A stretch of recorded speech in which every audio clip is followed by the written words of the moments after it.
Hello everyone, কেমন আছো সবাই? আশা করি অনেক ভালো আছো। আমার শরীরটা আজকে মোটেও ভালো নেই। আর দেখতেই পাচ্ছ আজকে সকালবেলা অনেকগুলো ফুল গাছ দিয়ে ভিডিওটা স্টার্ট করলাম। দেখো কত সুন্দর ফুল ফুটেছে। চলো আরেকটা ফুল গাছ তোমাদের সাথে শেয়ার করি। দেখো এখানে ফুল গাছগুলো কত সুন্দর কালার লাগছে, রোদের মধ্যে একদম লাল লাল লাগছে পাতাগুলো।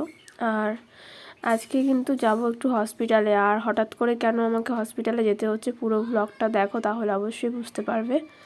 দেখো আমি কিন্তু আজকে তোমার দাদা ভাইয়ের বাড়িতে রয়েছি, আর এখান থেকেই যাব।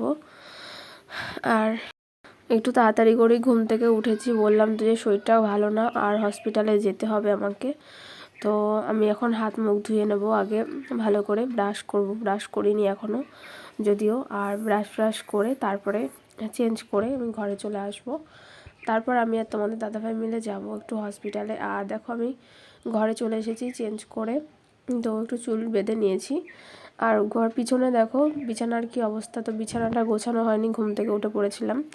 তো ভাবছি এখন আগে বিছানাটা গুছিয়ে নিই, নয়তো এলোমেলো লাগছে ভীষণ। আর এই যে তোমার দাদাভাই এখানটায় রয়েছে, তো আমি বললাম যে কম্বলগুলো একটুখানি ভালো করে ভাঁজ করে দিতে, যেহেতু অনেক ভারী ভারী একটা মোটা কম্বল রয়েছে, আমি একা একা তুলতেও পারবো না ওটা। মানে একা একা ভাঁজ করতে পারি কিন্তু এই সময়টা একা একা তুলবো না, ওই কারণে। আর এগুলো ভাবছি যে মোটা কম্বলটা একবারে তুলেই দেবো, কিন্তু তোমাদের ওইদিকে হয়তো এখনও মানে কম্বল হয়তো গায়ে দিতে হয় না, কিন্তু এই বাড়িতে না রাতের বেলাটা প্রচণ্ড ঠান্ডা পড়ে, ওপরে টিন, ওই জন্য ভীষণ ঠান্ডা লাগে রাতের বেলাটা। দিনের বেলাটা গরম থাকে যদিও। তো যাই হোক, ভাবলাম যে আজকে গুছিয়ে গেছি একদম ভিতরে ঢুকিয়ে দেবো খাটের মধ্যে বা তুলে দেবো। তো দেখি ওকে বলি যে একটু ভাঁজ করে দিতে, ওই জন্য দুজনে মিলে ধরে একটুখানি ভাঁজ করে নিলাম কম্বলগুলোকে। আর লাগবে না, আর ফ্যানগুলো নিয়ে নেবো যেহেতু গরম গরম পড়ে গেছে, তো ওই কারণে। দেখো দুটো কম্বলই কিন্তু এখানে ভাঁজ করে নিচ্ছি।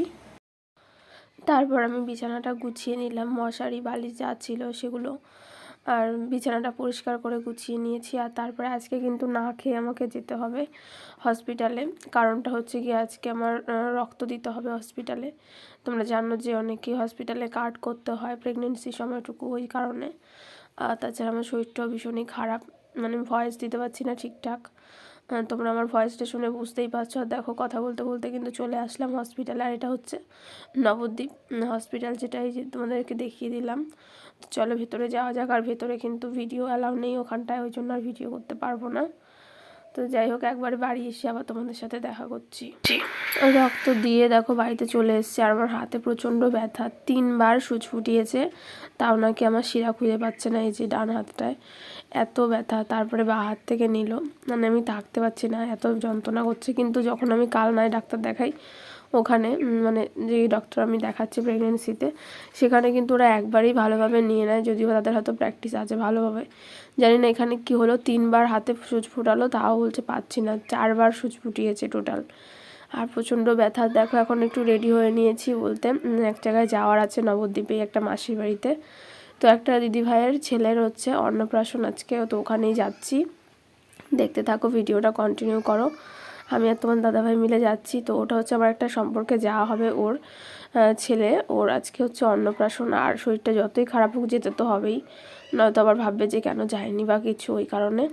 তো এই যে এই বাচ্চাটার হচ্ছে অন্নপ্রাশন, তা আমরা চলে এসেছি। আর আজকে কিন্তু শরীরটা এত পরিমাণে খারাপ যে বেশিক্ষণ থাকবোও না, আসলাম, গিফট দিলাম, আর তারপরে খেয়ে দিয়ে চলে যাব ভাবছি। আর এখানে গিফট দিয়েছিলাম একটা চেন এনেছিলাম, গলার চেন, তো দিয়েছিলাম, ওটা তোমাদের সাথে শেয়ার করা হয়নি। বললাম না যে শরীরটা প্রচণ্ড খারাপ, তাড়াহুড়োর মধ্যে আর কিছুই করা হয়নি ভিডিও। যাই হোক, এখানে ওরা ফটো তুলছিল, আমরা তুলিনি। তারপর আমরা সোজা চলে গেছিলাম খাওয়ার ওখানটায়। তো কিছু সেরকম ভিডিও করিনি, এখানে যেইটুকুনি ভিডিও ক্লিপ তুলেছিলাম সেইটুকুনি।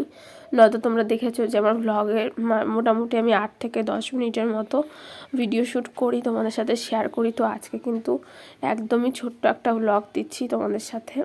তারপর আমরা খেয়ে দিয়ে কিন্তু বাড়িতে চলে এসেছি। আর ওখানে দই দিয়েছিল, দইটা আর খাওয়া হয়নি, ওই জন্য হাতে করে নিয়ে এসেছি তখন। আর বাড়িতে এখন বসে বসে খাচ্ছি, বিকেল হয়ে গেছে প্রায়।